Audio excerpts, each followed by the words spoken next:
Vamos lá, pessoal. Seguindo em frente. Andando e seguindo em frente. Meninos, próximo ponto da matéria, cláusulas necessárias. Ponto extremamente importante de serem discutidos. O que são cláusulas necessárias? Pô, não me ajuda, né? Cláusulas necessárias. São cláusulas que devem constar em todo contrato administrativo. Um contrato administrativo deve trazer uma série de cláusulas obrigatórias à sua presença. A Lei 8666 traz, lá no seu artigo 55, uma série de cláusulas que ele já diz que são necessárias, que devem constar. Vamos dar uma olhadinha, apenas para que vocês deem uma olhada, mas isso vai ser uma coisa que vocês vão ter que ler depois, com calma, no aconchego da vossa quarentena. Aí, quarentenando, em vez de ficar vendo do YouTube, quer dizer, embora vocês estão vendo YouTube agora, né? Mas vendo as outras besteiras do YouTube, não é coisa séria. Em vez de ficar caçando aí coronavírus, tudo quanto é lugar na face da terra, meu Deus, eu não posso botar o dedo mindinho na ponta, senão eu vou ficar doente, calma. Não vamos criar pânico, tá, gente? Pelo amor de Deus, vamos criar pânico. Pânico nessas horas, o excesso de informação. Tem gente com tanta informação que eu tô vendo gente que já é especialista em... especialista de coisa nenhuma, né? A pessoa já é quase um infectologista. O povo tá chegando, não, eu sei de infectologia mais do que... Oh, calma. Calma, tá? Por enquanto, graças a Deus, aqui no Tocantins as coisas estão relativamente tranquilas. Graças a Deus até agora.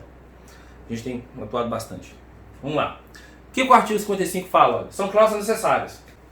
Objeto, regime de execução, preço e condições de pagamento, prazo de início, crédito que vai ter despesa, garantias oferecidas, direitos e responsabilidades das partes, questão de rescisão, reconhecimento de direito da administração, condições de eventual importação, vinculação digital de licitação aos termos que dispensou e não exigiu, legislação aplicável, obrigação de contrato de manter durante a execução, compatibilidade das obrigações assumidas em todas as condições de habilitação e qualificação de licitação. Muito importante. Desde que você começou a obra até o fim, você tem que manter tudo. Meninos, isso aqui é importante vocês darem uma lidinha. Essas cláusulas são cláusulas que são obrigatórias a todo contrato administrativo. Mas além dessas cláusulas, a doutrina identifica, em uma análise mais profunda, outras situações que ela reconhece como cláusulas que também são necessárias, que deveriam constar como necessárias dentro dos contratos administrativos. Primeira dessas situações que a doutrina identifica como cláusulas que também são necessárias e que são uma interpretação do texto legislativo, primeira delas, deixa eu apagar aqui, primeira dessas cláusulas seria a exigência de garantia. Aqui nós temos um ponto, uma observação importante. A garantia está lá no artigo 55. Quando você olha para a lei, quando você lê o teor da lei, a princípio você olha, análise literal, a garantia não é uma cláusula necessária, uma opção. Poderá o administrador exigir garantia nos casos que a lei autorize. Mas para a doutrina, a posição doutrinária mais firme nesse sentido é de que a garantia é uma questão de interesse público. É importante para o Estado, é importante para a sociedade que o contrato possua uma garantia. Então, se a garantia é uma questão de interesse público, aí você lembra dos princípios que vocês estudaram lá no Administrativo 1, das pedras de toque que o Celso Antônio Bandeira de Mello estabeleceram. Lembra das pedras de toque? Supremacia do interesse público e indisponibilidade do interesse público. O direito público o interesse público é indisponível. Bom, se o interesse público é indisponível e a garantia é de interesse público, por uma análise lógica, o Estado não poderia abrir mão de exigir garantia. Então, para a doutrina, isso é uma cláusula necessária. Embora, se você for responder unicamente sobre a ótica legislativa, se cair uma questão de prova, a prova é absolutamente texto de lei, vai constar lá que a administração pode exigir garantia, você vai falar que sim, ela pode. É uma discricionariedade. Mas, em uma discussão mais aprofundada, discutindo sobre o caso. O interessante é entender que a garantia é algo de interesse público e, portanto, deve ser exigida. Pessoal, como é que é essa garantia? Ela vai ser exigida em quê? Vamos lá. Faz-se o contrato e o Estado vai exigir uma garantia. A escolha da garantia vai depender do administrado, do contratado. Ele vai escolher qual que é o tipo. O que ele pode fazer? Ele pode fazer uma caução em dinheiro. Caução em dinheiro. Ele pode dar garantia em caução em dinheiro. Ele pode dar garantia em títulos da dívida pública. Se ele tiver um título da dívida pública, é só um momento de aproveitar esses títulos que você vai comprando por aí, apresentar. Ele pode fazer uma fiança bancária. Deixa eu contar um segredo, gente. Bobos somos nós que somos fiador dos outros de graça. O banco pode ser fiador, só que ele cobra. Pode fazer uma fiança bancária. Ou ele pode fazer um seguro garantia. Seguro garantia. Pode fazer um seguro do contrato. Bom? Então, a garantia ela pode ser imposta nessas 4 situações. Calção em dinheiro, você vai lá, calciona e deposita. Título da dívida pública, apresenta um título. Fiança bancária, faz uma fiança pelo banco.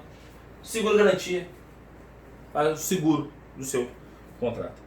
E aí, meninos, qual que é o valor dessa garantia? Qual é o valor?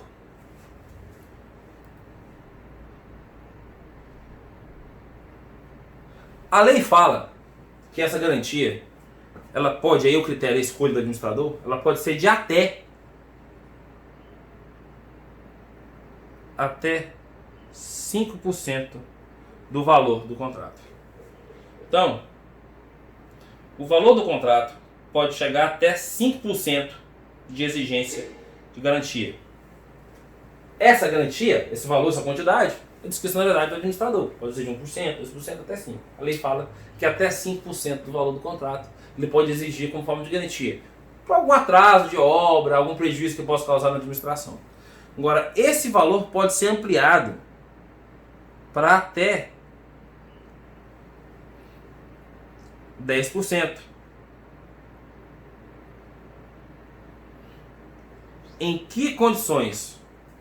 Toda vez que eu tiver um contrato, que é um contrato de alta complexidade,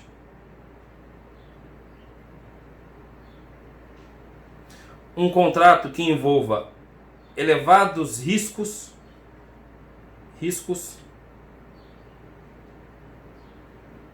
financeiros, ou um contrato de grande vulto.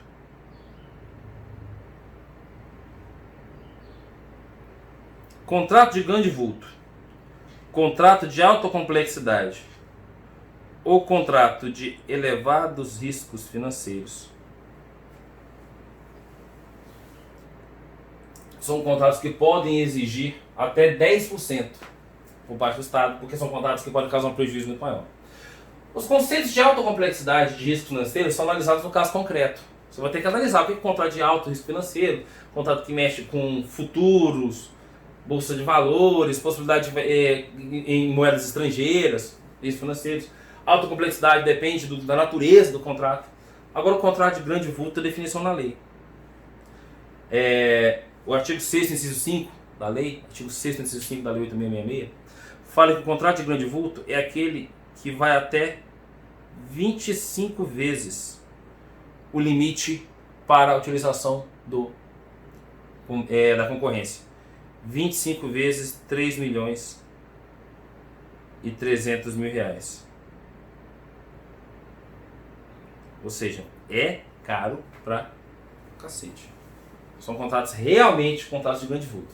Então, exigência de garantia até... Ixi, tá acabando a bateria, ó. 15% de bateria de energia. Daqui a pouco eu tenho que botar mais carga, mas não dá nem pra trabalhar.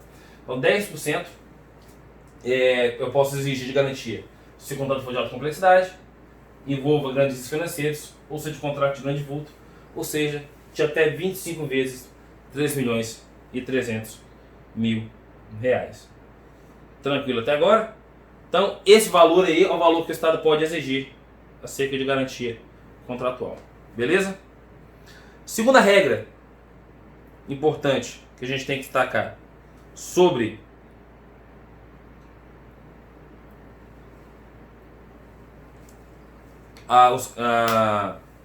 as cláusulas necessárias são os prazos contratuais.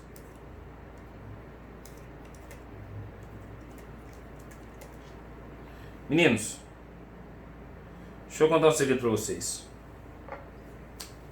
Todo contrato administrativo tem prazo contratual. Todo contrato administrativo tem prazo. Ele tem prazo. Não existe contrato feito com a administração sem prazo, sine die. Ele tem prazo definido. E aí eu pergunto, professor, qual é a regra desse prazo? Ó, presta atenção. A regra é que o contrato administrativo, quando ele tiver de prestação continuada, quando o contrato for um contrato longo, ele deve seguir, por regra, o tempo dos gastos públicos, o tempo do planejamento orçamentário. E aí, meninos, o orçamento nosso, o orçamento anual. Existe a coisa chamada LOA, Lei Orçamentária Anual.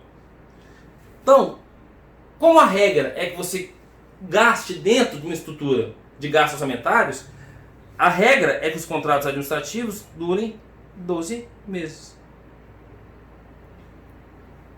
Essa é a regra. Professor, tem exceção? Tem exceção demais. Tem um monte de exceção. Bastante exceção. Essas exceções estão lá no artigo 57, que fala sobre os prazos de contrato administrativo. E olha o que ela fala. Artigo 57. A duração dos contratos regidos por essa lei ficará adstrita à vigência dos respectivos créditos orçamentários, exceto contratos relativos. E aí tem um monte de regrinha. Se o contrato estiver dentro do plano plurianual, daqueles 4 anos, prestação de forma continuada, que pode ser prorrogados por até 60 meses e por aí vai. Eu não vou ficar perdendo tempo aqui e lendo essas regrinhas. Isso aqui é leitura de lei. E isso não mudou. Você vê que a estrutura, as alterações mais antigas que tem aí, é de 2010. Nós estamos em 2020, não tem grandes modificações. Então, ó, o que vocês vão ter que fazer em relação aos prazos administrativos, os contratos? Dá uma lida, dá uma estudada. A regra que vocês têm que saber é que, em regra, dura o orçamento, 12 meses. Excepcionalmente, pode ter vários prazos. Vai ter contrato que pode durar 4 anos, se estiver dentro do PPA, do plano plurianual. Prestação continuada pode durar até 60 meses, está sendo prorrogado por 12, mais 12, vai chegar em 60 meses. Serviço de informática, 48 meses, e por aí vai. Você vai dar uma lidinha nesse artigo 57 e vai ver quais são esses prazos. São prazos extremamente importantes para você. O único detalhe que eu quero que vocês lembrem é o seguinte: os contratos administrativos, eles existem e eles duram por 12 meses. Quando você vai lá, por exemplo, aqui no inciso 2, aqui, ó, prestação de serviços a serem executados de forma contínua, que poderão ter sua duração prorrogada. Toda vez que você vê a expressão prorrogada, estendido, significa dizer que durante a vigência do contrato, o contrato está acabando, mas ainda está vigindo, você vai ler a prorroga. Você vai prorrogar se a pessoa contratada continua oferecendo boas condições, se ela negocia o preço, se vale a pena continuar. Aí você prorroga.